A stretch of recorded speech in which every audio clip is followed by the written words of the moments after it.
Estaba destinado a ser solo otra noche tranquila en el pueblo, hasta que una sola carta olvidada desbloqueó un silencio de décadas, y con él una tormenta de culpa, dolor y cálculo que se había enterrado debajo de las cortinas de encaje y el té de lavanda durante demasiado tiempo. Hay momentos en que un pueblo parece contener la respiración, no fuera de paz sino por precaución, y en esa tarde particular en Elmsworth, la primavera se sintió menos como una renovación, y más como una pausa antes de la revelación, bajo las ramas arqueadas de flores de cerezo, más pesadas con pétalos que revoloteaban como susurros desgarrados en la brisa. El antiguo jardín de la rectoría parecía tallado en un recuerdo olvidado, demasiado perfecto, demasiado quieto, casi ensayado, los setos recortados, el débil aroma de lila y lavanda que se extendía perezosamente por el aire, el sol perforando ramas como vidrio fracturado, todo prestaba una especie de belleza inquietante, como un retrato que esconde sangre debajo de la pintura. Una larga mesa de caballete se encontraba debajo del cerezo más grande, velada en una fina tela blanca que revoloteaba en las esquinas, fijada con horquillas de plata antiguas que parecían más hechizos contra la perturbación que simples pesos. 4 sillas la rodeaban, cada una distinta, bien usada pero elegida con cuidado, y a la cabecera se sentaba la Sarah Alworth, la esposa del rector, sus manos nunca quietas alisando arrugas que no estaban allí, ajustando cubiertos que no se habían movido. Ella era el tipo de mujer que tenía tormentas dentro de sus mangas, y ofrecía té con la misma gracia con la que podría blandir una espada. La primera en llegar fue la señorita Alden, delgada, siempre observadora, con ojos que se movían con la velocidad del chisme y el peso del juicio. Poco después llegó Edith Wren, cuya reputación de perfeccionismo y crueldad tranquila era tan perfectamente planchada como los guantes que llevaba. Intercambiaron palabras suaves y cuidadosamente curadas, pero el silencio entre ellas era ruidoso con cosas tácitas. Luego vino el sonido, el sutil crujido de grava bajo pies cuidadosos, y el aire cambió. La señora Calloway había llegado. En una aldea como Elmsworth, el tiempo no perdonaba fácilmente, y aunque había vivido allí 4 años, su presencia todavía se sentía extraña. La muerte repentina de su difunto esposo, solo 3 meses antes, era todavía una tormenta tranquila que no había pasado. Vestida con seda gris carbón, con un velo negro que brillaba como una sombra atrapada a la luz del día, su cabello plateado con precisión despiadada, no entró como invitada, sino como una pregunta. Sin una palabra se deslizó en el asiento que siempre había sido de la señorita Wren. Su reclamo fue silencioso, pero atronador. La señorita Wren parpadeó una vez, lento, duro, luego se sentó junto a la señorita Alden con una sonrisa que sabía de acero. El té aún no se había vertido cuando apareció el invitado final, y aunque sus pasos eran suaves, su presencia cambió todo. La señorita Elspeth Maud, antigua, ilegible, vestida de lavanda y tranquila, caminó portando un libro y el aire de alguien que ya había visto el final de la historia. Ella no se disculpó por su tardanza, ni nadie esperaba que lo hiciera. Sus ojos, pálidos como las nubes de lluvia, y al igual que ellas pesados, pasaron sobre cada rostro, deteniéndose en la silla Calloway, luego moviéndose brevemente hacia la copa vacía colocada frente a la señorita Wren. Dora, la criada, nerviosa y nueva, había organizado el set de té con cuidado rígido, colocando cada taza exactamente como dictaba la tradición. La China Rose Chip para Miss Wren, la Bedgewood Blue para Miss Auden, una copa con montura plateada para la Sia Halworth, y un modesto software de tierra marrón para Miss Maud. Sin embargo, cuando la bandeja circuló, algo cambió. Tal vez fue inexperiencia, tal vez fue algo más oscuro, pero la Sia Calloway tomó, sin dudarlo, la taza con el estampado de rosas destinada a la señorita Wren. Sus dedos se cerraron a su alrededor con el tipo de gracia que puede confundirse con la inocencia, pero la mandíbula de la señorita Wren se agitó, muy ligeramente. Nadie habló, nadie la corrigió. La señorita Wren aceptó la copa blanca suave sin decir una palabra, pero su sonrisa se hizo una fracción demasiado ancha, y su mirada permaneció un segundo demasiado largo. El té comenzó a verterse. La pequeña charla se desplazó como la niebla, sobre la floración tardía, los pinzones, el suelo, pero debajo, el silencio se hizo dientes. La señorita Maud no tomó su té. Ella observó, sus manos se movieron con calma, sus dedos tocando una vez el mango de su taza, los ojos escaneando el delicado baile de manos y porcelana. porcelana, de cucharas temblorosas, y miradas que cambiaban. Las flores de cerezo llovían en patrones suaves y lentos, como si marcaran el tiempo de algo inevitable. No se mencionó el dolor, pero estaba allí, en el temblor de una taza, en la presión de los labios, en la manera aguda con que la Sra. Hallward dobló su servilleta. Y entonces, estaba la copa equivocada, en las manos equivocadas. En Elmsworth, nunca sucedía nada sin razón, y nadie tomaba lo que no era silenciosamente suyo, a menos que pretendieran perturbar el orden. La señorita Maud finalmente levantó su taza de té, sus ojos nunca dejaron a la Sra. Calloway, y en ese jardín tranquilo y frágil, donde el pasado siempre se había quedado enterrado cortésmente, algo antiguo y paciente comenzó a agitarse, algo que había estado esperando. Tal error pasó en un momento tan quieto, tan extraño, que por un latido nadie realmente registró su peso, como si la realidad se hubiera inclinado muy ligeramente en su eje, y el jardín saliera de balance. La Sra. Calloway, la viuda cuya presencia todavía llevaba la solemnidad del funeral de su esposo, estaba sentada en su silla, su moño intacto, su taza de té acunada en los dedos que no temblaban por la edad, sino por algo más profundo y repentino. El aire se había calentado, inusualmente con la luz del sol que se filtraba a través de las ramas en flor,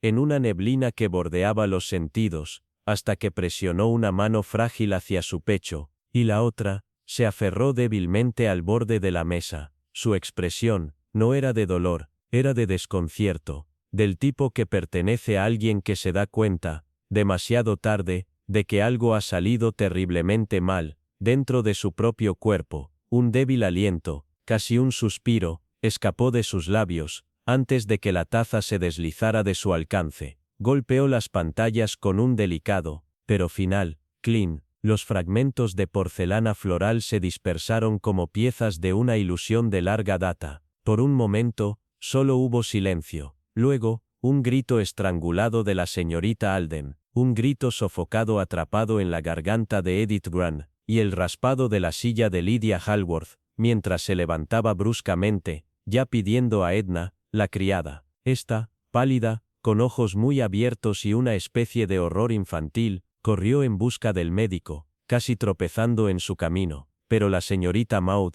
siempre la observadora, no gritó, no se apresuró, se movió en silencio al lado de la viuda, con manos gentiles pero decididas, mientras examinaba la palidez de la piel, la contracción en las yemas de los dedos, la creciente quietud en las extremidades. A su alrededor, el jardín de primavera parecía congelado, las abejas flotaban en el aire, los pétalos descendían, más lentamente que antes, como si la naturaleza misma estuviera esperando. Debajo del toldo, donde las sombras se profundizaban, el doctor Langley llegó, con su bolso de cuero negro, que siempre olía ligeramente a aceite, y a páginas húmedas, se arrodilló, examinó, y frunció el ceño. Su rostro no estaba marcado por la conmoción, sino por un sombrío entendimiento. Cuando finalmente se puso de pie, cepillándose las palmas y evitando los ojos de cada mujer reunida, su voz fue como un veredicto suave. Hay señales, consistentes con la digital. La palabra pareció golpear el aire, afilada como el vidrio.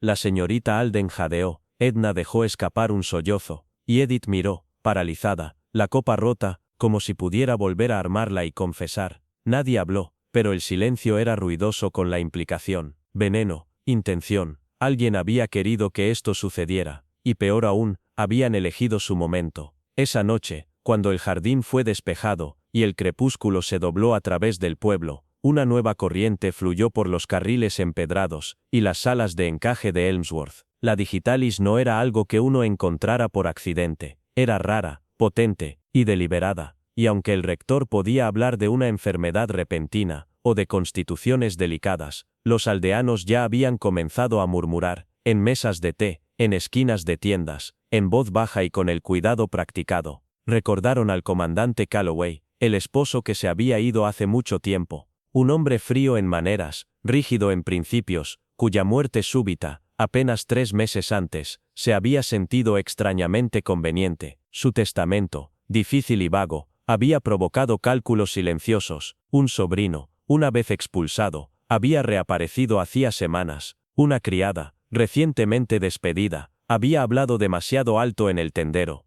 Los susurros se multiplicaban como la hiedra, alcanzando incluso las paredes más desgastadas, pero la señorita Maud no habló. Ella observó. Esa noche, se sentó sola en su sala. El aire estaba lleno del aroma a lluvia sobre suelo cálido, las sombras largas e inclinadas, su labor de punto yacía intacta en su regazo, y su mente repasaba cada movimiento, la mezcla de asientos, la copa equivocada en las manos equivocadas, la pausa antes del primer sorbo. Pero esa no era su taza, murmuró, como si el mismo aire tuviera oídos. No, nunca había sido suya, alguien se había asegurado de eso. En los días que siguieron, Elmsworth reanudó su rutina, pero con una nueva tensión bajo cada sonrisa educada y saludo pasajero. La muerte de la viuda, ahora envuelta en silencio y especulación, había abierto algo, una vieja herida, un secreto enterrado, una guerra tranquila de herencias y reputaciones, y mientras otros siguieron adelante, la señorita Maud comenzó a escribir, no cartas sino observaciones, nombres, gestos, momentos. Su cuaderno, escondido tras una fila de manuales de jardinería, se llenó de líneas cuidadosas, porque aquí, en un pueblo que se creía a sí mismo, alguien había tramado un asesinato con T.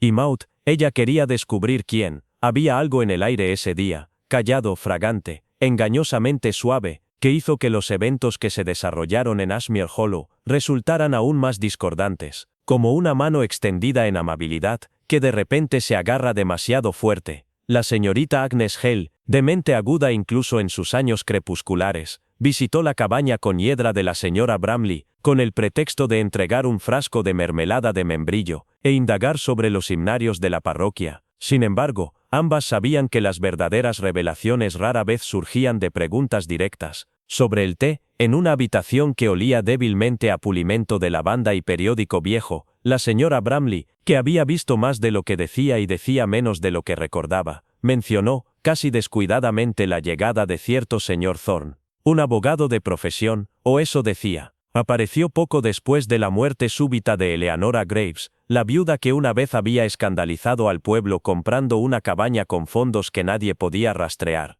El señor Thorne no estaba atado a ningún asunto oficial, ni había sido convocado por la familia, lo poco que quedaba, y sin embargo allí estaba, se le veía en la panadería, en la librería, y en 3 tardes separadas, en la cabaña de la señorita Lenora, vale, la solitaria prima de Eleanora, cuyo dolor tranquilo parecía tener capas de algo mucho más frágil. Tiene una voz como alguien doblando cartas que no deberían leerse, dijo la señora Bramley, casi para sí misma. Agnes no dijo nada, pero sus pensamientos se agitaron. Más tarde, al hablar con la esposa del jardinero, una mujer de ojos afilados que manejaba los secretos como las tijeras, con control y propósito, se enteró de que una vez se había visto al señor Thorne saliendo del ala este de la casa Hollow al anochecer, aunque nadie lo había invitado. Lenora Vale, cuando se le preguntó directamente, simplemente sonrió y desvió la conversación hacia las flores silvestres, pero Agnes notó la vacilación en sus ojos, y la forma en que sus dedos pellizcaron su chal al oír el nombre del abogado. Luego vino el comentario de la joven Nora Bell,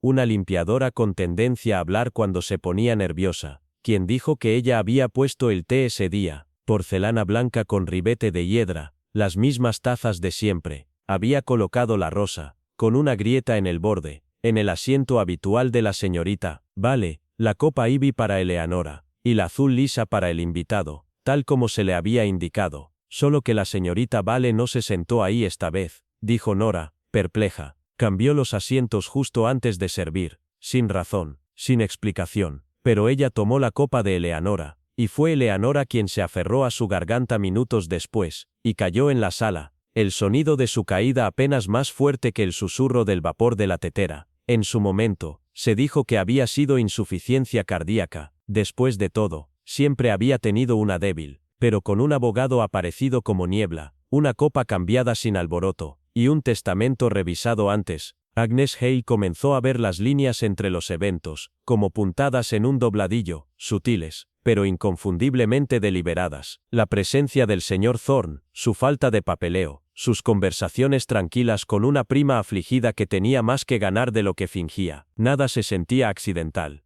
Recordó la vieja regla de su tiempo trabajando con la Cruz Roja durante la guerra. Cuando las cosas parecen demasiado tranquilas, es que acaban de dejar de gritar. No hubo arrebato, ni confrontación, solo el suave reordenamiento de tazas de té, el plegado de testamentos, y el silencio mortal entre miradas compartidas. Y ahora, mientras el pueblo se preparaba para otro domingo, y los pájaros cantaban demasiado fuerte para ser reconfortantes, Agnes sabía que alguien había cambiado culpa por herencia, y lo había hecho con la precisión de quien sabe sonreír, sin realmente sentirlo. Era el tipo de noche en la que el viento susurraba desde el bosque como un doliente en una tumba, pasando por las cabañas cubiertas de hiedra y sacudiendo los paneles de Elderwick Hollow con un escalofrío que parecía menos meteorológico y más advertencia. Y en tales momentos, la señorita Eliza Hartford siempre sintió que el velo entre lo visible y lo oculto se volvía peligrosamente delgado. Su visita a la casa cubierta de hiedra de Florence Mercer fue en la superficie una cortesía social, una vieja amiga que llama a otra,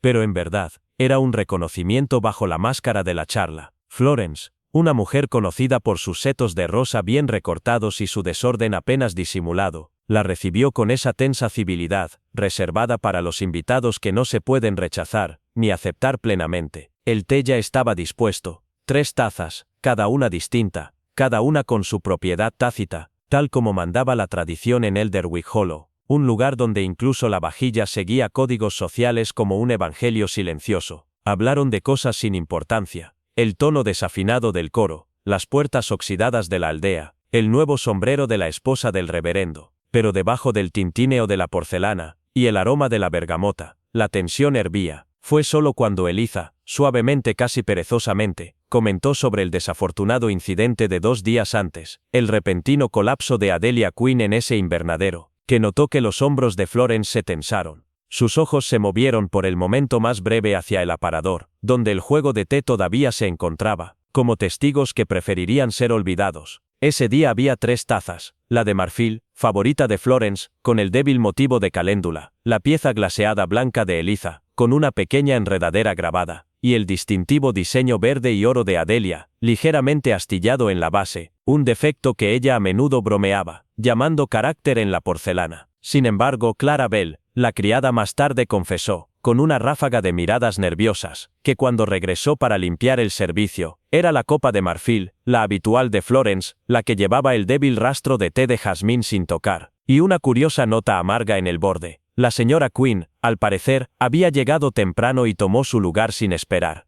Creo que le gustó el diseño de la caléndula, tartamudeó Clara. Dijo que coincidía con su broche. Florence, cuando fue confrontada con esta pequeña desviación, respondió demasiado rápido, demasiado ensayado. Es solo una taza, Eliza. No tejamos drama en la vajilla. Pero Eliza lo había visto. Ese parpadeo fugaz de algo más profundo en los ojos de Florence, no era dolor, ni conmoción, sino un cálculo silencioso, interrumpido. Esa noche, Eliza se sentó junto al fuego. Su punto de cruz no fue tocado en su regazo. Sus pensamientos cosían conexiones más rápido que la lana entre las agujas. El té había sido envenenado. Eso era seguro ahora. El débil aroma a almendras amargas, un susurro revelador de belladona, dosificado con precisión para imitar insuficiencia cardíaca en los ancianos, pero el veneno no había estado en la copa de Adelia. Había sido destinado a otra persona, a alguien que siempre tomaba la de marfil. Florence, las piezas aún no se alineaban perfectamente, pero Eliza sabía demasiado sobre los patrones, ya fuera en la costura, la conversación o el crimen, como para ignorar la simetría. Se había cometido un error, un cambio inesperado. Una víctima involuntaria, y en ese error, las sombras se habían movido. A la mañana siguiente, bajo el pretexto de pedirle a Clara su receta de pastel de semillas de amapola, Eliza la visitó nuevamente, esta vez sola. Clara, nerviosa pero halagada, derramó más que ingredientes. Mencionó que Florence había estado recibiendo cartas últimamente, sin marcar, a menudo quemadas en el hogar después de leerlas. Ella dijo que eran de su hermana en Kent, murmuró Clara. Pero, su hermana murió hace 3 años, ¿no? El aliento de Eliza se detuvo. Esa fue la grieta en la fachada. Alguien había estado chantajeando a Florence, o amenazándola. Y Florence, en su desesperación, podría haber intentado silenciar el peligro, de forma permanente. ¿Pero había actuado sola? ¿Alguien la había ayudado a mezclar la infusión mortal? O tal vez, alguien más había anticipado el movimiento de Florence, y alterado el plan para atacar primero. Eliza cerró los ojos, solo por un momento, dejando que el aroma de la leña, y algo más profundo, algo antiguo, los secretos enterrados hace tiempo, flotaran en su mente. El juego había cambiado. El pueblo, con todos sus setos ordenados y sonrisas educadas, se había convertido en un tablero de ajedrez. Un movimiento había salido mal, y ahora, los jugadores estaban luchando, mintiendo, observando. En algún lugar entre ellos, el verdadero asesino estaba esperando. Pensaba que había escapado de la justicia, gracias a un simple error en las tazas de té, pero Eliza Hartford, con su voz tranquila y su mente aguda, que había visto demasiado, escuchado demasiado, y adivinado lo suficiente como para comenzar a tirar del hilo, sabía que, cuando ese hilo finalmente se desenredara, no solo revelaría a un asesino, sino que expondría la oscuridad de un pueblo que había confundido silencio con seguridad durante demasiado tiempo. En East Weatherham, el té del jueves por la tarde había sido, durante mucho tiempo, más ritual que refrigerio, donde cada platillo tenía una historia, y cada taza una lealtad, alianzas no forjadas en palabras, sino en repetición, hábito, y en la coreografía sutil de los bien criados. Entonces, cuando la señora Imogen Hale, una mujer de modesto linaje pero llegada reciente, colapsó en silencio a mitad de la tertulia, su mentón rozando el borde de la copa azul con flor de maíz. El primer jadeo no fue por la muerte, sino por la interrupción. El silencio que siguió no fue de shock, sino de confusión, como si el aire mismo luchara por reorganizar la etiqueta, que acababa de romperse salvajemente. Fue la señorita Henrietta Blythe, afilada de lengua, y aún más de memoria, quien notó primero lo que los demás apenas intuían. Imogen Hale nunca había usado esa copa porcelana blanca con bandas de cobalto, siempre pertenecía a Cecilia Trent, un accesorio del pueblo, soltera, observadora, y a menudo subestimada. Pero Cecilia se había retrasado, breve e inconvenientemente, por un paquete del boticario que había llegado precisamente cuando se servía el té, un paquete que no había solicitado, ni esperado. Las sillas habían sido ocupadas cuando regresó, y con una resignación educada, tomó el último asiento vacante sin protestar. La copa de flor de maíz, su habitual, ya había sido reclamada. Nadie pensó mucho en ese momento. Tales resbalones eran comunes, y generalmente inofensivos, pero la llegada del informe del forense cambió eso para siempre. Belladona, administrada con precisión, insípida una vez disuelta, de acción rápida, no era un veneno doméstico dejado descuidadamente, era uno elegido, medido, introducido, con deliberación. La implicación se cerró sobre la comunidad como un cordón apretado. Alguien en esa habitación había planeado un asesinato, pero no el de Imogen. El veneno era para Cecilia Trent, y la muerte, indiferente a la intención, había seguido el hábito, no la justicia. La señorita Blythe, con su calma imperturbable, reconstruyó todos los asientos desde la memoria, rastreó los rituales de verter, pasar, beber y sonreír, con la misma precisión con la que alguna vez corrigió ensayos. Notó cómo se organizaban las tazas no solo por decoro, sino por expectativa. La copa azul con flor de maíz siempre se colocaba en el tercer asiento desde la ventana, una ubicación que Cecilia prefería porque la luz de la tarde no le deslumbraba las gafas. Edna, la criada, había seguido esta tradición tácita como siempre. El veneno entonces no había sido colocado para una persona, sino para un hábito, una predicción, profundamente arraigada, y fácil de explotar. Eso planteaba una pregunta inquietante. ¿Quién conocía a Cecilia lo suficientemente bien como para contar con esa previsibilidad? Y aún más, ¿quién la resentía lo suficiente como para matarla? La sospecha danzaba como sombras en la luz de la lámpara. El comportamiento estoico de Cecilia cambió, hablaba menos, observaba más, y una vez fue oída murmurar: «Creo que he sobrevivido al destino equivocado». Pero lo que más inquietó a la señorita Blythe no fue el temblor en su voz, ni el recuerdo de la caída de Imogen, fue la repentina ausencia de abejas en el jardín de Cecilia. Una mujer que una vez cultivó lavanda y dedaleras con meticuloso cuidado, ahora evitaba su jardín por completo, como si la vida misma se hubiera vuelto demasiado peligrosa para atender. Cuando la señorita Blythe la visitó, bajo el pretexto de devolver un himnario, Cecilia ofreció té, pero no lo bebió. Se sentó rígida, las manos dobladas sobre el regazo, y respondió en fragmentos cortos. Cuando Henrietta le preguntó, gentilmente, cómo se sentía al ver el colapso de Imogen, Cecilia respondió secamente. Sentí que me habían borrado de una página que estaba destinada a mí. Era el tipo de declaración que se enfría más. Esa noche la señorita Blythe yacía despierta, con todo el peso de la implicación. El paquete del boticario no tenía remitente. El servicio de té había sido interrumpido, no por error sino por orquestación. Y lo más condenatorio de todo, la supervivencia de Cecilia no fue un triunfo del destino, sino una irritación para alguien que ya había fallado una vez. Una semana después, Cecilia desapareció. Se dejó una nota, 4 palabras, escritas con una mano dura: no se perderá 2 veces. El pueblo asumió el dolor. La señorita Blythe asumió lo contrario. El asesino temía, no había abandonado su plan, simplemente se había recalibrado. Y en East Weatherham, donde todos sabían los hábitos de todos, eso convertía a todos en sospechosos, y a todos, en objetivos. Poco después de que las campanas de la iglesia de St. Aldwyn se quedaron en silencio, esos peajes pesados y deliberados, que siempre parecían hacer eco más de lo que deberían en un pueblo tan pequeño. Clara Ellison, su velo aún empapado de lluvia, y de un dolor que no se había derramado, pronunció una frase que más tarde resonaría como una confesión secreta. Algunos días, incluso las sábanas del pueblo huelen a recuerdos. No fue la tristeza la que le quebró la voz, ni el miedo, sino una compostura tensa, como si estuviera luchando por mantener algo enterrado bajo las capas de encaje de luto y manos apretadas. La señorita Elspeth Grange, sentada frente a ella cerca de la chimenea, notó cómo los dedos de Clara se hundían ligeramente en el asa de porcelana de su taza de té, decorada con violetas, la misma que nunca había tocado en todos los años de reuniones de la aldea. Esa taza siempre había estado reservada para Beatrice Lorne, ahora acostada en la cripta con lirios en su ataúd, y preguntas sin respuesta susurrando entre los bancos. La señorita Grange, conocida en el pueblo simplemente como la viuda tranquila que criaba rosas y rara vez perdía el servicio dominical, había pasado demasiado tiempo leyendo entre silencios como para ignorar el temblor en la respuesta cuidadosamente controlada de Clara. Más tarde esa noche, cuando el fuego crujió y una tormenta se alzó desde los páramos, revivió cada momento del velorio con la meticulosidad de alguien acostumbrado a detectar la mentira escondida dentro de la verdad.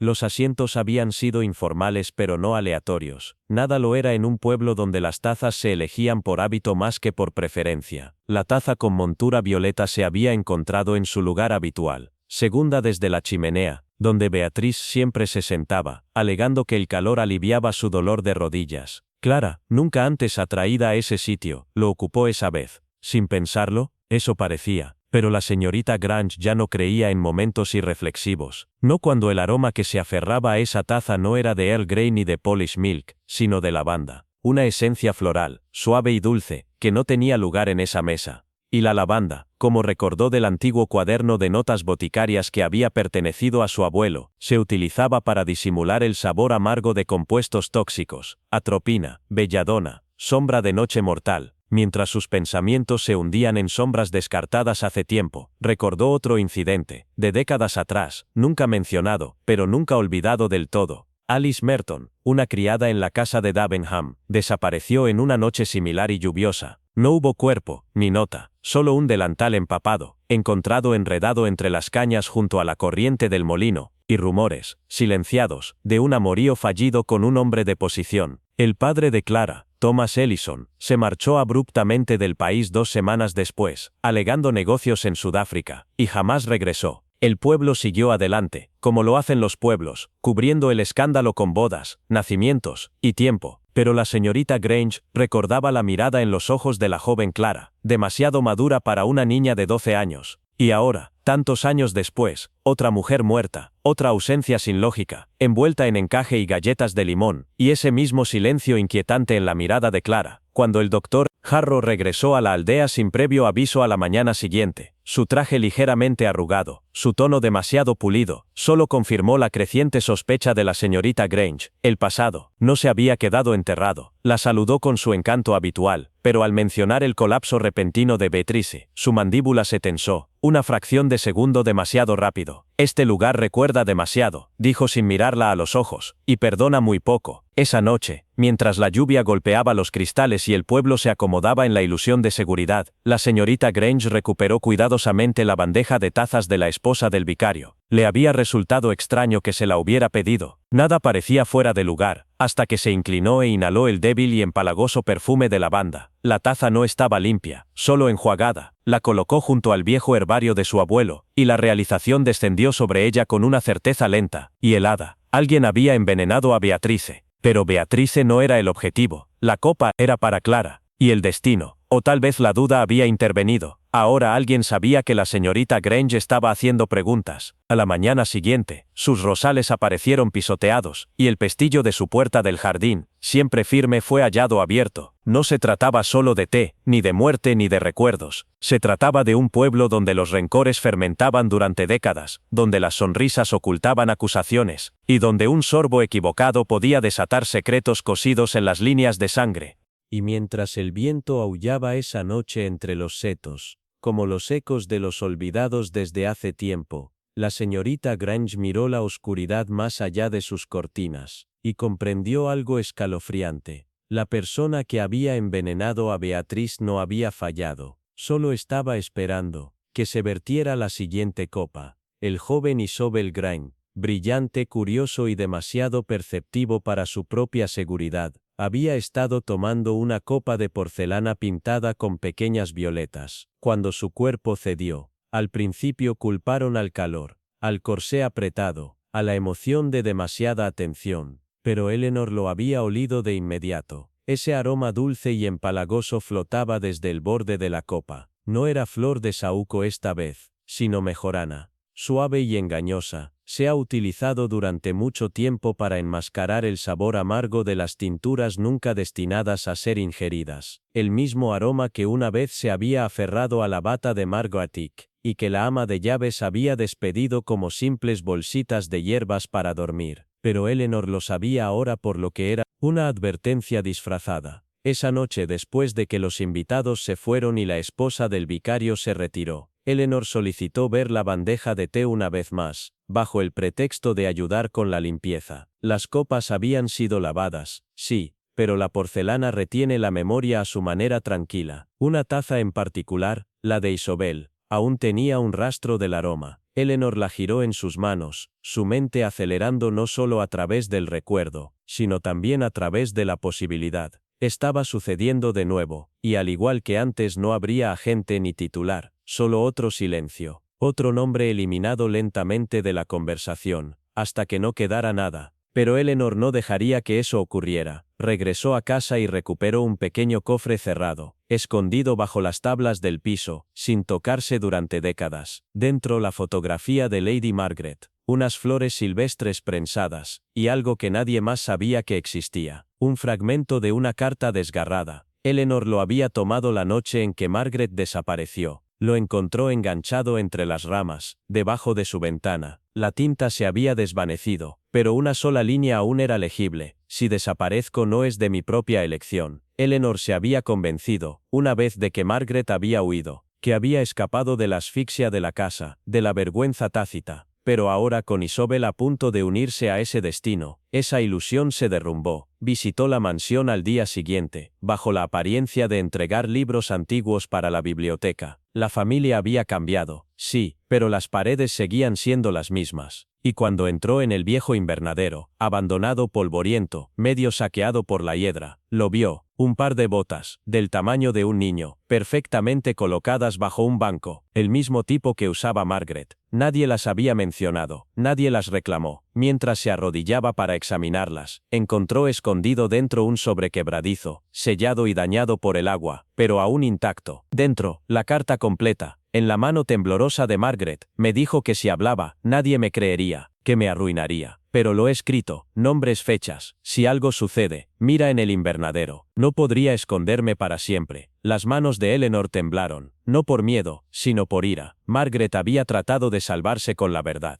Y ahora, esa verdad finalmente había surgido, tan peligrosa como lo fue el día en que fue escrita. Esa noche, su ventana quedó entreabierta, aunque no la había abierto, y sobre su almohada, había una ramita aplastada de mejorana. Ellos sabían, alguien seguía observando. Alguien que había silenciado a Margaret, y ahora también quería silenciar a Eleanor, pero habían cometido un error. Habían olvidado quién era Eleanor Blackwood. Habían olvidado que había pasado toda una vida entre libros y secretos, que había esperado 33 años para este mismo momento. El pasado ya no era solo un recuerdo, era un arma, y esta vez, ella lo ejercería. Siempre fueron las cosas más pequeñas las que daban permiso al pasado para revolverse. El desbloqueo accidental de un cajón viejo, el aroma de algo medio recordado, o en este caso, una carta fuera de lugar, encontrada debajo de un tablero de piso sellado hace mucho tiempo. Amelia Thornfield nunca había querido encontrarla. Había estado buscando una horquilla caída cuando sus dedos rozaron el pergamino, seco como hueso y casi translúcido por la edad.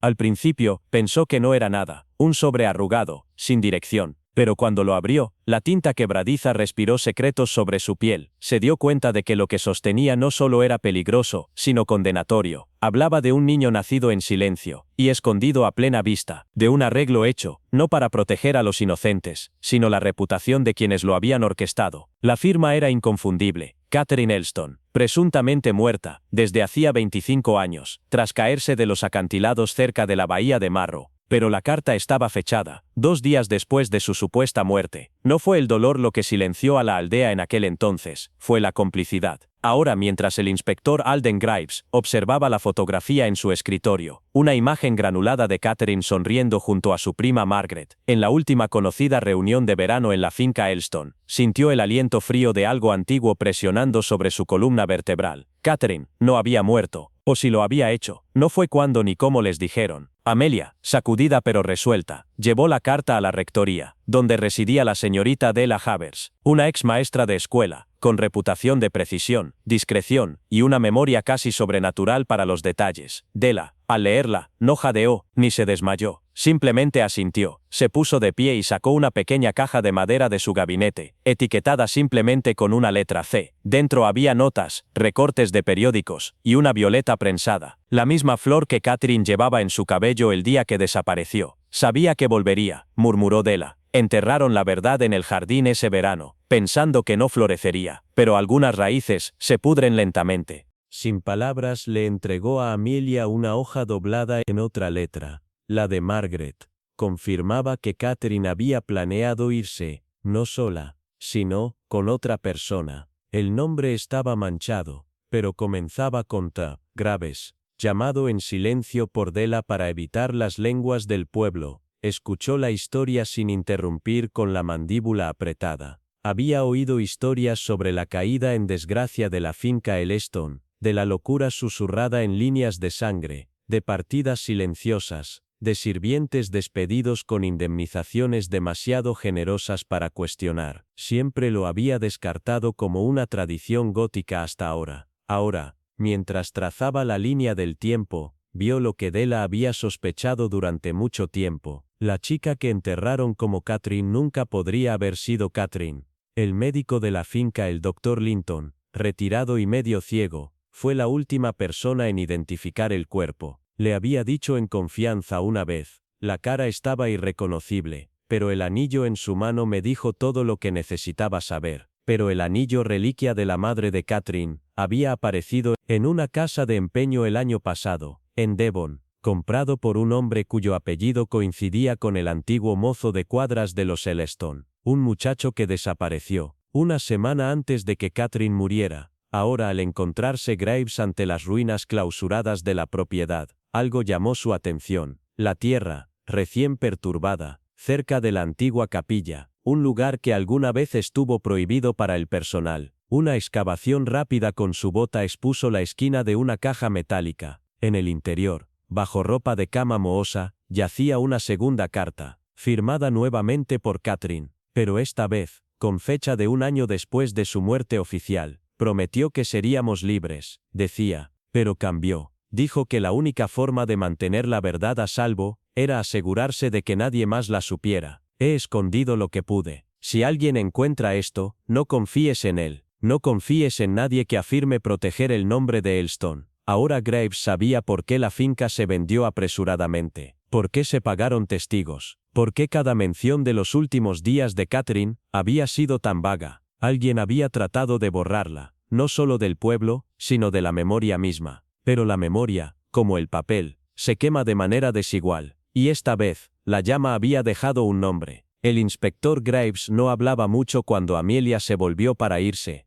pero había un parpadeo en sus ojos, algo casi imperceptible, un endurecimiento del pensamiento, un cambio de sospecha. Había escuchado muchas teorías antes, y desestimado más sin ceremonia, pero esta se aferró a los bordes de su mente como la niebla húmeda que se riza contra las ventanas afuera. A medida que la figura de Amelia desapareció en la bruma de la tarde, se encontró observándola con más cuidado de lo habitual, no porque la dudara, sino porque en el fondo lo sabía, no era una anciana común. Ella había llegado no para especular, sino para iluminar las grietas que otros ignoraron. En los días que siguieron, el cambio se arrastró por la aldea no en anuncios fuertes, sino a través de detalles pequeños e inquietantes. Eleanor Greaves, una vez la matriarca intocable de los círculos sociales de St. Hilde, comenzó a marchitarse, no en el cuerpo solamente, sino en presencia. Sus sonrisas perfectamente cronometradas se convirtieron en silencios. Ya no corregía el tono del coro, ni reorganizaba los jarrones de flores en el salón de la parroquia. Los feligreses susurraban sobre sus ausencias. La Sra. Cranley, quien se sentaba 3 bancos detrás de ella todos los domingos durante 19 años, señaló que las manos de Eleanor ahora temblaban, mientras recibía la comunión. La jefa de correos la vio llorar en silencio una mañana, sobre una carta mal franqueada, y la señorita Havers, que observaba con ojos más nítidos que la mayoría, se dio cuenta de la verdad. Eleanor Greaves no estaba llorando a un amigo, estaba siendo cazada por algo mucho más antiguo que el dolor. No fue la culpa lo que la atormentó, al menos no al principio. Era el conocimiento tácito de que alguien la había marcado, no al azar, no recientemente, sino hace mucho tiempo. La muerte repentina de la Sra. Arloston, aunque inicialmente atribuida a un trágico error, comenzó a sentirse cada vez más como una advertencia, y si había sido destinada a alguien más, a alguien como Eleanor, entonces cada día desde el funeral se había convertido en una cuenta regresiva. Sus comidas quedaron intactas, ya no abría sus ventanas, incluso su perro, Barclay, comenzó a dormir bajo su cama, inquieto, gruñendo a las sombras. Luego llegó el segundo incidente, extraño como el primero, e igual de preciso. Era un jueves por la tarde, opaco, gris y húmedo. Eleanor, como se había vuelto rutina, se retiró a su salón para descansar, el correo del día, sin abrir, a su lado. Clara, la criada, trajo el tónico prescrito por el médico, un líquido pálido, destinado a calmar sus nervios. Eleanor lo bebió, colocó la botella a un lado, y cerró los ojos. Pero una hora después Clara la encontró desplomada en el sillón, su rostro, pálido, sus labios, azules, la respiración, superficial y rápida. Pánico. El doctor llegó en cuestión de minutos, con las cejas fruncidas, más profundamente esta vez. Después de estabilizar su condición, probó el tónico. Rastros de digitalis, otra vez, no lo suficiente para matar, pero sí para aterrorizar. No hubo puertas forzadas, ni ventanas rotas, ni rastro de extraños. La botella contenía solo 2 juegos de huellas dactilares, las de Eleanor y Clara. El químico juró haber enviado la dosis correcta, sellada, etiquetada, pero el aprendiz del boticario, cuando fue interrogado por la señorita Havers en silencio, mencionó que un visitante había solicitado la prescripción de Eleanor horas antes de que Clara llegara. El visitante, el señor Félix Mortimer, el antiguo abogado del patrimonio, que ahora inexplicablemente investigaba historia local para un libro que nadie lo había visto escribir. Esa noche Eleanor envió por la propia señorita Havers. La solicitud fue inesperada, pero extrañamente cronometrada. Cuando llegó, Eleanor ya estaba sentada junto al fuego, el chal aferrado firmemente a sus hombros como una armadura tejida por la vergüenza. Su rostro estaba hueco, dibujado no solo por enfermedad, sino por el peso de la espera, y comenzó a hablar, no en plena confesión, sino en fragmentos. Al principio se refirió solo a la niña, bordeando cuidadosamente el nombre. Ella vino a mí, dijo con una historia terrible, su voz tembló, dijo que algo había sucedido, en el ala este, por la noche. Le dije que estaba equivocada, o tal vez me lo dije a mí misma. La niña Beatrice había venido a Eleanor, angustiada, conmocionada, apenas capaz de sostener sus manos quietas. Afirmaba que alguien en la casa, un hombre de estatura y confianza, la había dañado, no solo físicamente,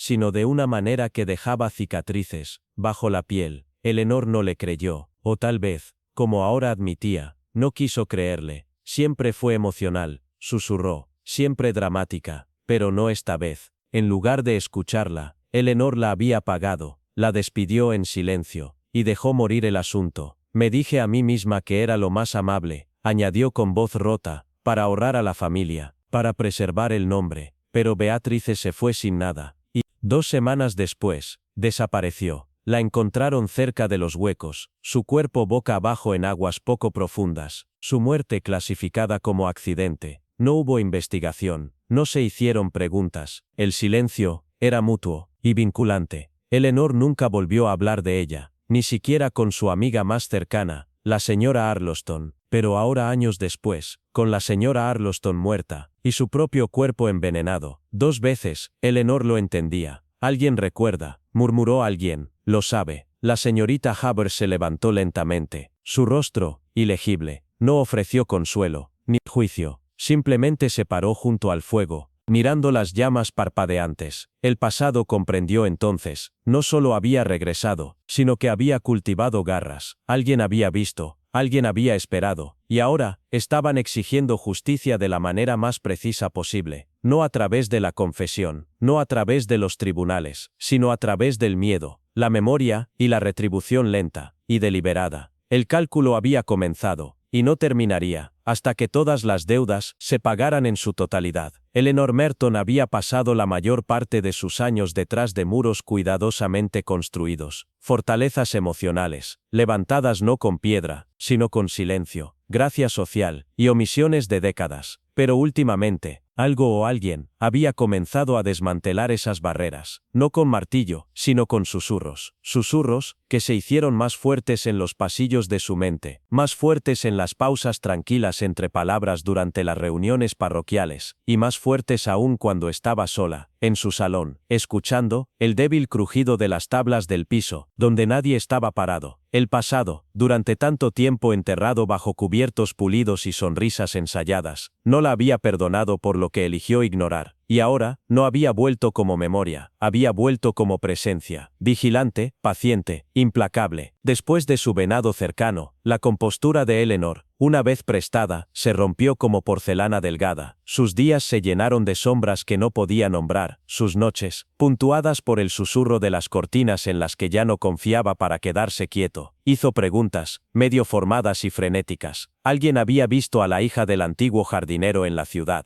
el niño que una vez entregó la leche del domingo. Preguntó después de los archivos, temía las cartas, temía los pasos, temía las caras que no podía colocar, pero sobre todo, temía lo único que no podía ver, el motivo. La idea de que alguien no solo había recordado, sino que había esperado, y que ahora estaba actuando.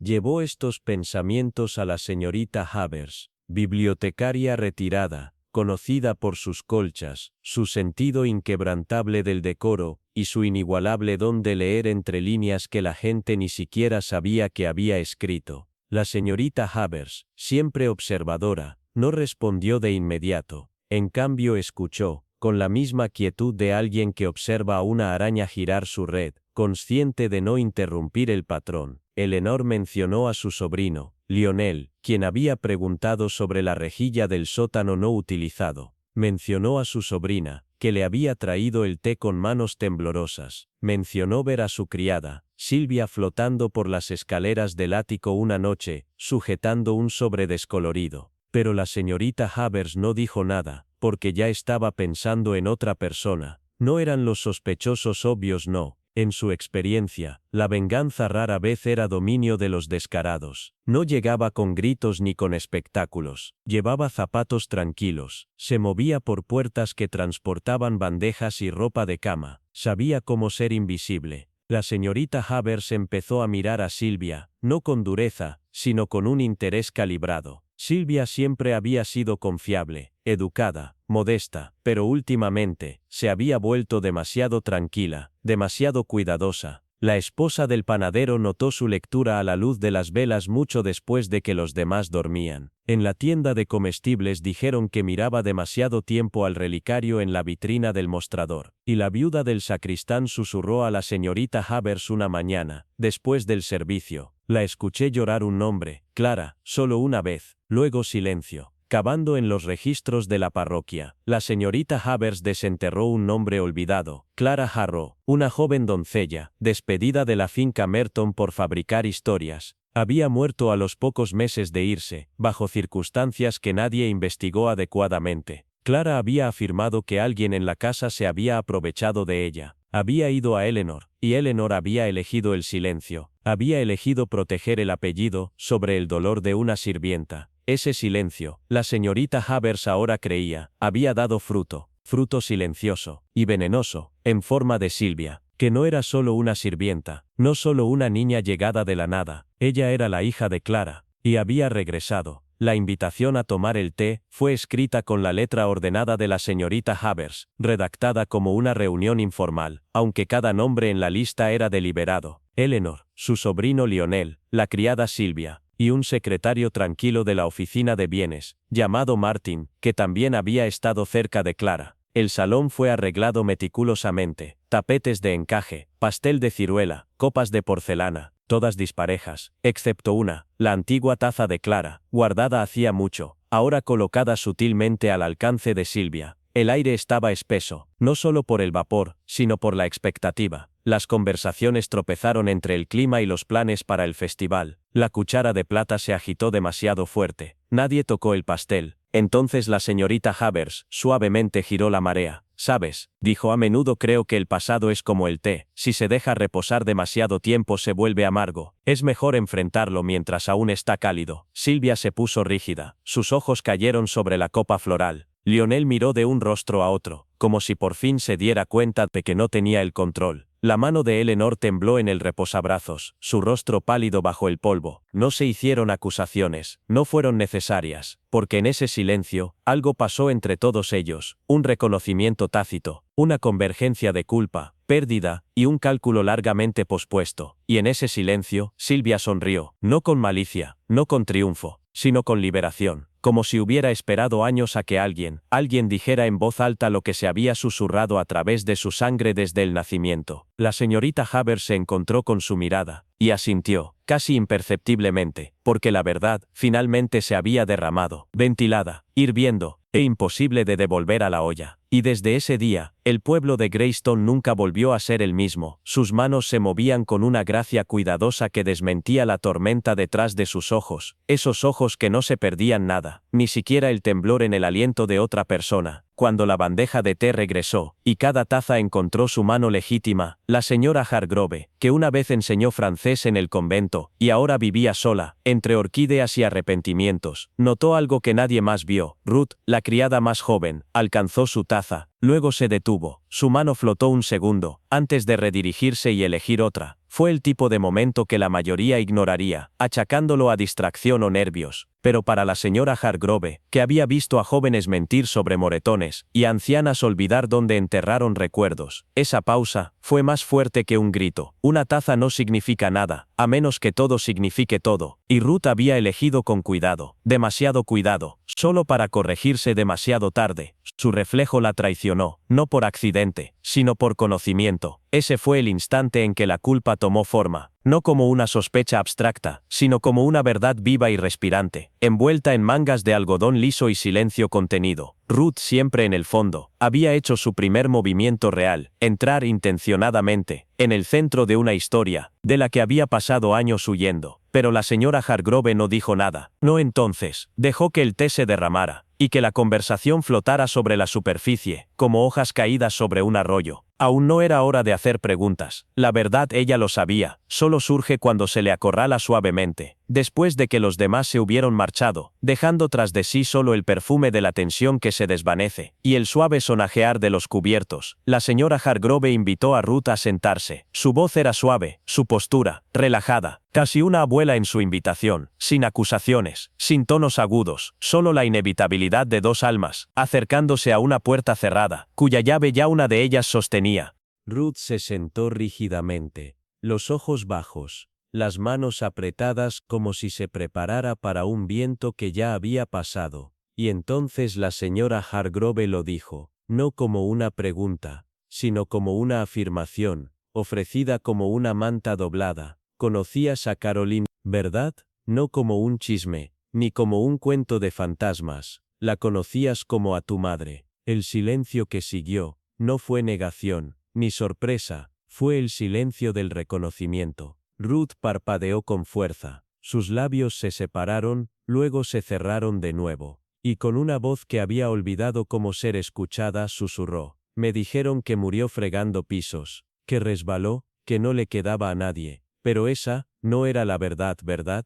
Una lágrima brotó, tembló, pero no cayó. Encontré la carta, agregó aún más baja, detrás de la chimenea, en la vieja alacena, envuelta en papel encerado. Su letra, su aroma, aún se aferraba a los bordes. Ruth habló, y con cada palabra, la forma de su vida se retorció en algo desconocido. La carta no había sido dirigida a nadie por su nombre, pero su dolor era íntimo. Caroline había escrito de un hombre que le prometió el mundo, y luego, la dejó con vergüenza. Había escrito de traición, no solo por él, sino por la casa, por la mujer en la que había confiado, y que la había rechazado con ojos fríos, y palabras aún más frías. Dijo que si la carta no encontraba a nadie, al menos existiría. La recordaba. La voz de Ruth se rompió entonces, pero ella siguió adelante. Habló de cómo leía la carta una y otra vez, docenas de veces, tratando de encontrar enojo, tratando de encender la venganza, pero todo lo que encontraba era dolor, y un anhelo que crecía dentro de ella como hiedra, rizándose alrededor de su columna vertebral y costillas, haciéndola preguntarse, ¿cómo sería si alguien hubiera recordado a Caroline con amabilidad?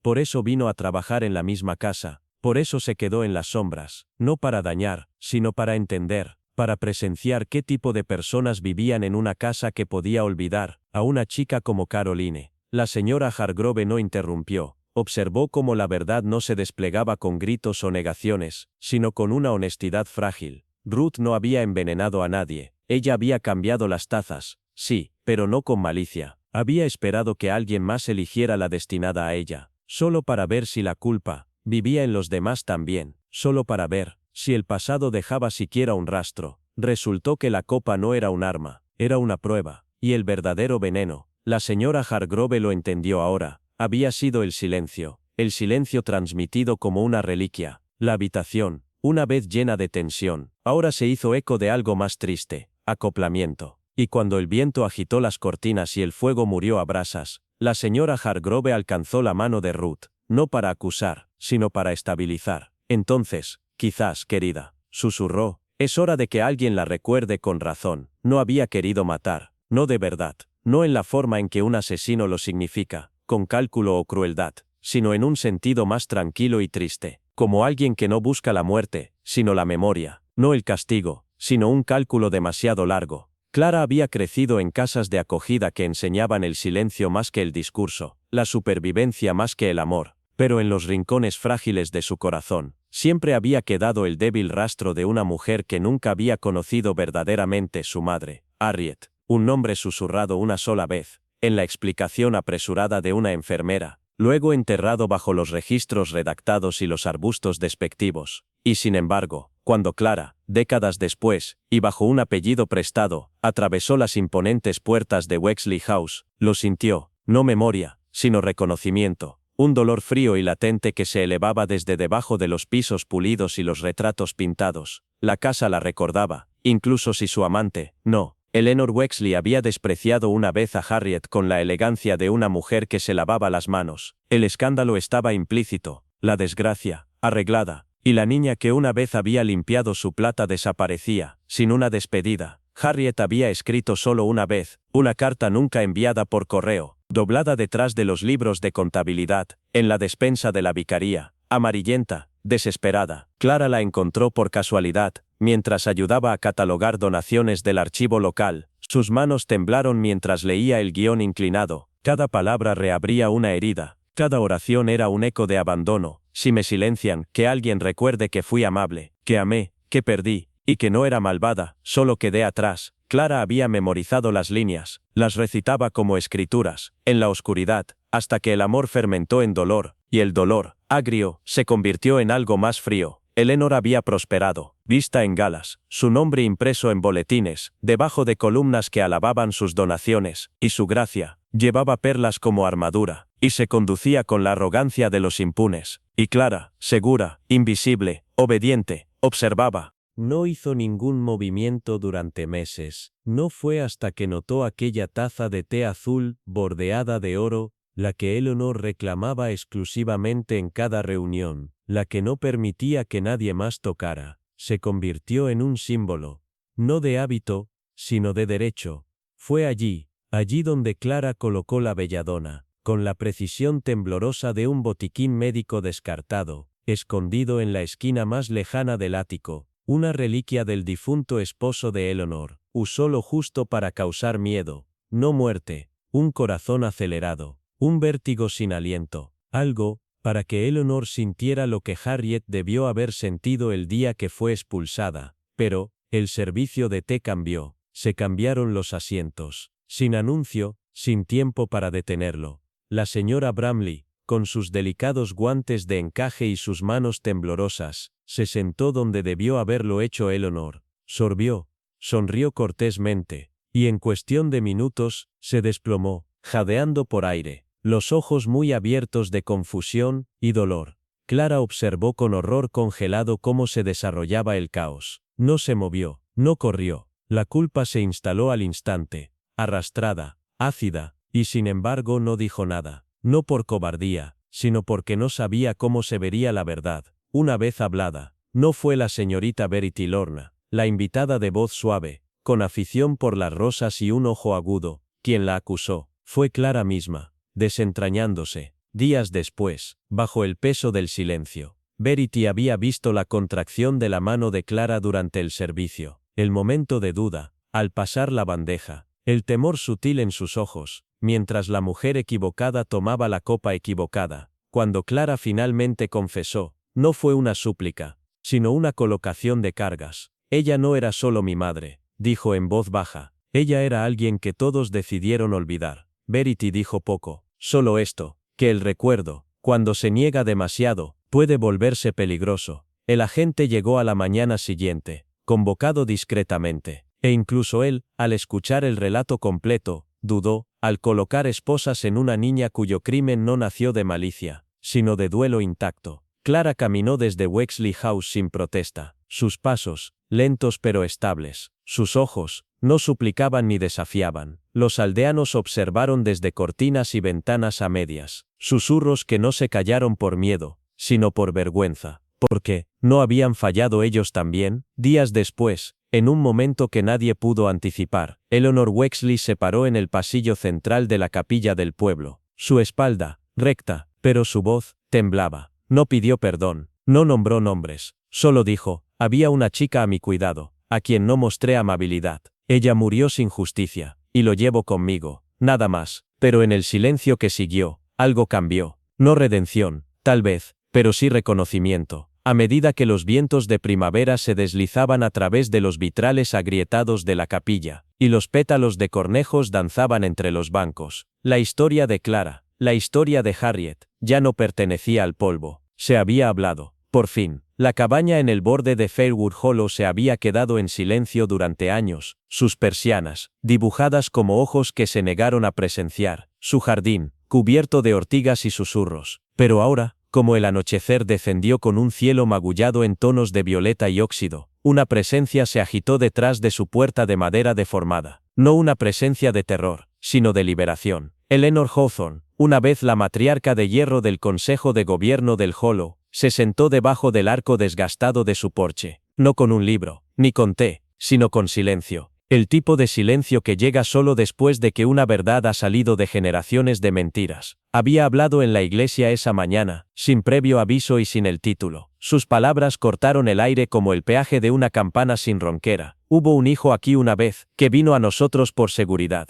y a quien no ofrecía amabilidad ni justicia. Le fallé, y recuerdo, no se había dado ningún nombre. Y sin embargo toda la congregación, desde la esposa del vicario hasta el niño que barrió los escalones del greengrocer, sabía exactamente a quién se refería. El silencio que siguió fue más profundo que cualquier oración. No perdonó, pero comprendió. La señorita Lillian Merro, que había caminado durante mucho tiempo con un bastón y una lengua más nítida, fue vista bajando la mirada. El hijo del panadero, inquieto con un libro de himnos que no había abierto en años, y sentado cerca de la parte trasera, en un banco reclamado por la historia y con aroma a hiedra, estaba Verity Gray, la maestra de escuela tranquila, con ojos de vidrio marino. Fue ella quien había comenzado este desentrañar meses antes, cuando encontró un diario encajado detrás de la fundación de piedra de la biblioteca de la capilla. Ese diario había pertenecido a Marianne Vale, una niña perdida en el pueblo casi 3 décadas atrás. Su nombre había desaparecido de los registros, pero nunca de las paredes del Hollow, donde su risa una vez resonó, antes de que se asfixiara. Su historia había sido descartada como histeria, como castigo, como algo que ya no era conveniente recordar. Pero Verity había recordado. Cada oración fragmentada, cada página de tinta llena de súplicas. Créanme, no me entierren debajo de la propiedad. Le tomó semanas acumular los fragmentos del diario en coherencia, y más tiempo aún para enfrentar a la mujer que una vez tuvo el poder sobre el destino de Marianne, Eleanor. Su silencio no había protegido a la niña, la había condenado al olvido. Ahora, mientras el crepúsculo sangraba a través de las colinas, y las luciérnagas parpadeaban como pensamientos dispersos, Eleanor se sentaba sola. Ya no era el bastión de la respetabilidad de Fairwood, sino algo más pequeño, una figura pesada, no por la edad, sino por las consecuencias. No pidió perdón, no lloró, pero sus manos juntas en su regazo temblaban como hojas en el aire sin viento. Verity observó desde el camino del huerto, invisible, llevando en su bolsillo la página final del diario de Marianne, una nota que simplemente decía: si me olvidan, deje que alguien plante algo salvaje, donde solía jugar. A la mañana siguiente, Verity regresó al huerto con una pala y un paquete de semillas de flores silvestres, sin anuncio, sin audiencia, solo el suelo blando, y la promesa de que la memoria, una vez enraizada, podría florecer, donde incluso la culpa había fallado.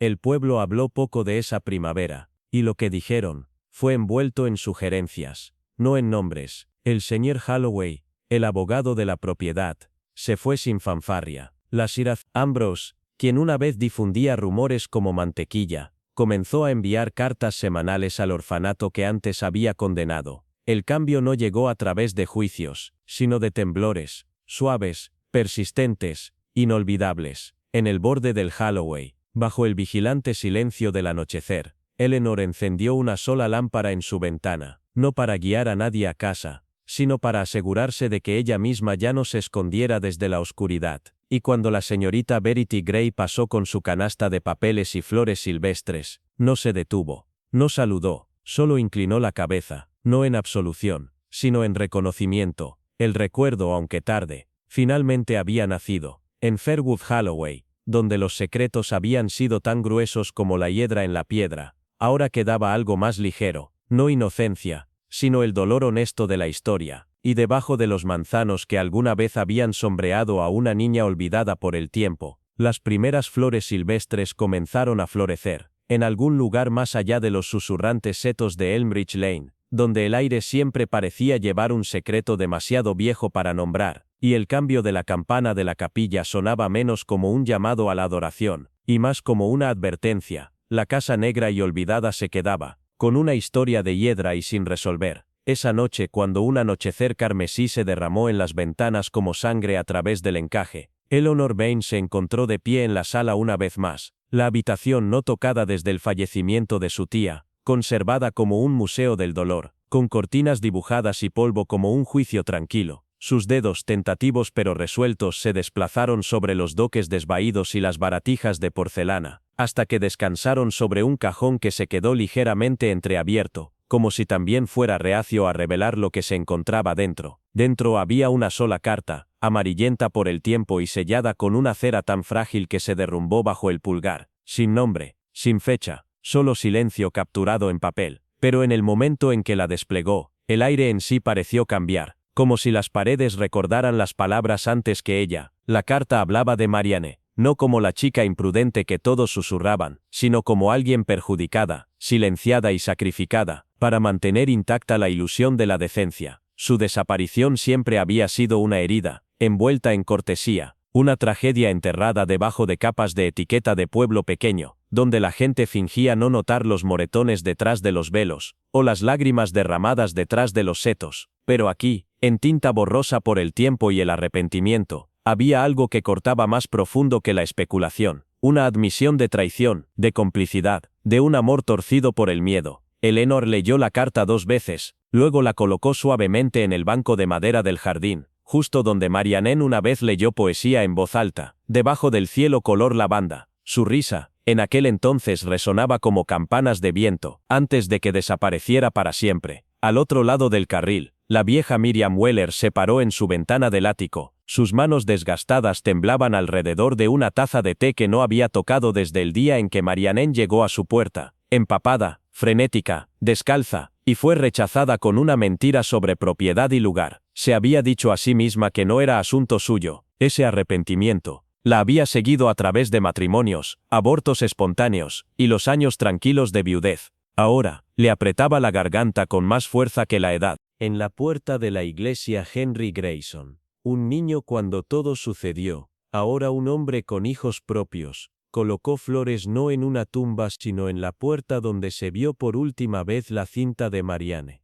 atrapada como un suspiro de fantasma en las puntas de hierro. Estos gestos tranquilos, humildes, tardíos, no fueron redención, pero sí, resonaron una verdad que había permanecido demasiado tiempo silenciada. Eleanor no lloró, no porque no la conmoviera, sino porque había cruzado un umbral, un reino donde las lágrimas se sentían demasiado frágiles para cargar el peso de la historia. El jardín, una vez fragante con inocencia, ahora olía a confesión. El viento agitó la carta, y las rosas a su lado. Sus pétalos temblaban como si recordaran su propia primera floración, su primera pérdida. En la quietud, la justicia no llegó en uniforme ni con veredicto, sino como un cálculo lento, uno de esos que se arrastra por los huesos durante la noche, y te revisa en los sueños. No se trataba solo de Marianne, se trataba de todos los que habían elegido el silencio sobre la verdad, la conveniencia sobre el coraje. El pueblo no había olvidado, había elegido no recordar, y esa noche, esa elección, se desenredó. La señorita Eleanor no habló cuando regresó a la casa, pero cada paso sonó como una oración pronunciada. La lámpara parpadeó una vez, como si el pasado mismo suspirara. En el ático Miriam finalmente escribió una carta propia, no para enviarla, sino para decir lo que nunca había osado. En la capilla, Henry se quedó. Mucho después de que salieran las estrellas, no rezaba, solo escuchaba, tal vez al viento, tal vez a algo más grande. Y en el jardín Blackthorn, bajo el peso del recuerdo, las rosas fueron testigos. Nos decimos que el pasado puede doblarse cuidadosamente, y esconderse como ropa de invierno, pero la historia respira, a través de los pisos que crujen en el momento equivocado, a través de cartas fuera de lugar durante décadas, a través de una taza que queda en el estante equivocado. Entonces te pregunto,